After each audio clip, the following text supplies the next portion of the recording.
I will be graduating from Boise State with degrees in both political science and media arts. And throughout my time at Boise State, I have been privileged to hold multiple leadership roles, including 2 years as the vice president of the Talking Broncos speech and debate team and various roles within the Arbiter, Boise State's independent student newspaper. I am your workaholic, box-checking, multiple Google Calendar toting student. And for the past 4 years, I have worked up to 3 jobs at one time, even one where I had to be up by 3:30 a.m., all while going to school full-time and competing on the speech and debate team, which might as well have been a full-time gig. I put everything on my Google Calendar. My classes, meetings, work shifts, even casual brunches and happy hours. But 2 months ago, everything changed. My Google Calendar began emptying event by event until there was nothing left. I went from having 2 jobs to 1, and instead of being out of the house every day for meetings, practices, and classes, I've been confined to the same 4 walls of my apartment for the past several weeks.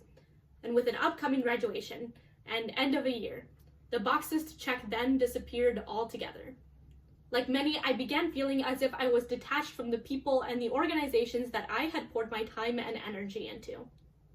You see, the issue with a high level of involvement and investment in your community is that without that community, the world can feel a bit empty.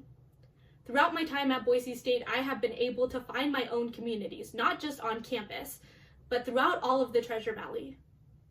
But what happens when we are all apart? When we walk across the now metaphorical stage and go off into the world, isolating ourselves from a life and an identity that we give up in exchange for our diplomas? The answer is we connect again. Over the past weekend, I had a Zoom meeting with the team captains of the Rocky Mountain speech and debate team, a local Boise area high school team I was privileged enough to coach this year. For an hour, we connected about how we were doing as we went through each of our agenda items. A few days later, as I went door to door, making socially distant drop-off deliveries of the state sweatshirts that are now just a relic of an opportunity that never was, I came to learn that after I left the meeting, they stayed on, and even invited other teammates for a Zoom call that lasted nearly 6 hours. When the world slows down, and everything but the flow of time seems to stop, we can turn to each other for guidance and support. This is seen in the Broncos who have built PPEs to give to local hospitals, to the students who continue to raise money for the food pantry, and I would be remiss if I did not mention the current and former Boise State students working long hours for local news organizations to ensure that you have key information in a time when everything is changing by the hour. This selfless leadership is needed more than ever in a time when we are headed into a whole new world, not just because we are graduating, but because local and national and global changes are impacting the very way that we lead our lives. When situations are uncertain, we turn to the leaders in our families, our organizations, our jobs, and our communities. It's our turn to be those leaders.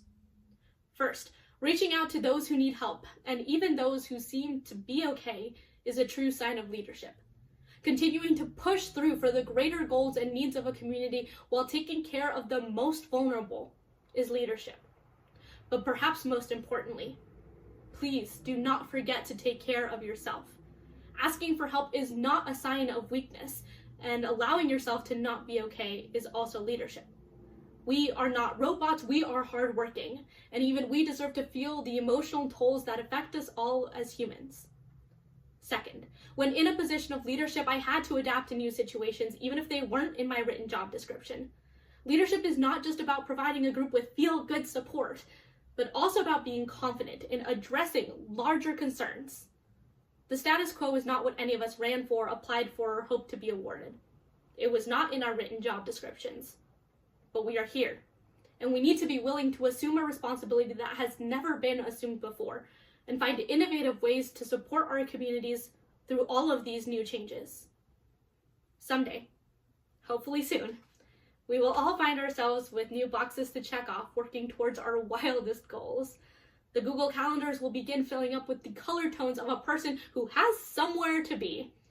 And we will all find ourselves as connected and as supported as when we grieved over our deleted events and unprecedented personal turmoil.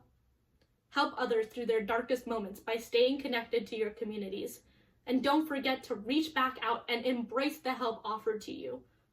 Being a leader does not mean that you have all the answers yourself, but that we all have the courage and the strength to figure them out together. Now let's celebrate the amazing graduating student leaders of our community.